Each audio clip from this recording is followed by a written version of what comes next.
Per decenni abbiamo regalato le nostre tasse allo Stato italiano, hanno accumulato ricchezza e quei 10 miliardi non vogliono cedere una lira, non l'hanno furato. I nostri prodotti non possono essere competitivi se non ci abbassano i tributi e siamo stati dichiarati zona franca solo per creare posti di lavoro.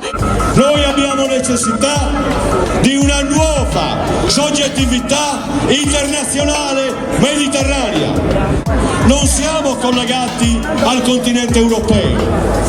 Produrre in Sardegna costa dal 15 al 20% in più, ma si sa da 40 anni questa cosa.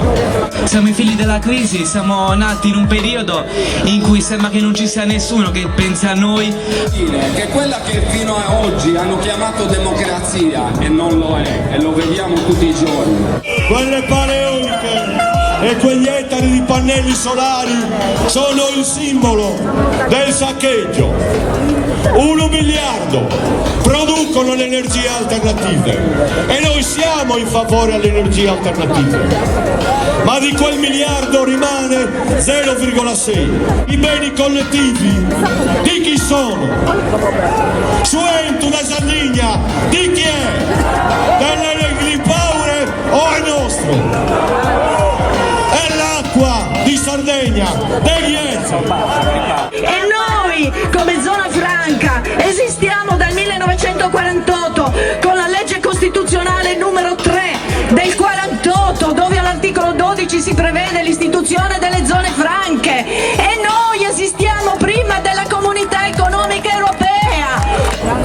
Ma non è che possa si belli l'acqua sacra dall'eternità in questa terra, e io mi vergogno a certificare che mio padre ha prodotto un figlio coglione che regala le ricchezze della Sardegna a Sosatteros.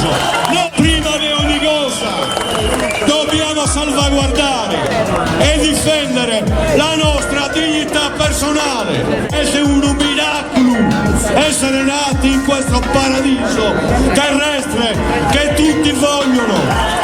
La nostra vittoria è l'unione.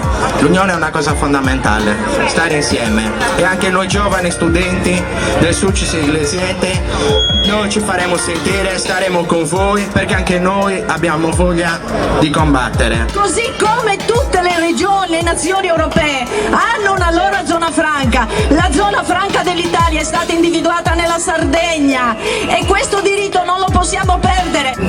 In questa piazza non è più sufficiente dare le colpe agli altri, devono cominciare a decidere noi. In Sardegna dove viviamo? Noi siamo qua perché stiamo combattendo per vivere dove siamo nati, perché non vogliamo fare le valigie a scappare. Credo che questa nave si possa in moto e un miracolo tutto un pare per la prima volta dopo 150 anni verso un viaggio verso la felicità. Oggi abbiamo costruito lo strumento. Siamo un popolo di gente comune che lavora e che non ha voglia di scontrarsi con nessuno. Da oggi abbiamo chiesto le dimissioni, abbiamo chiesto questo.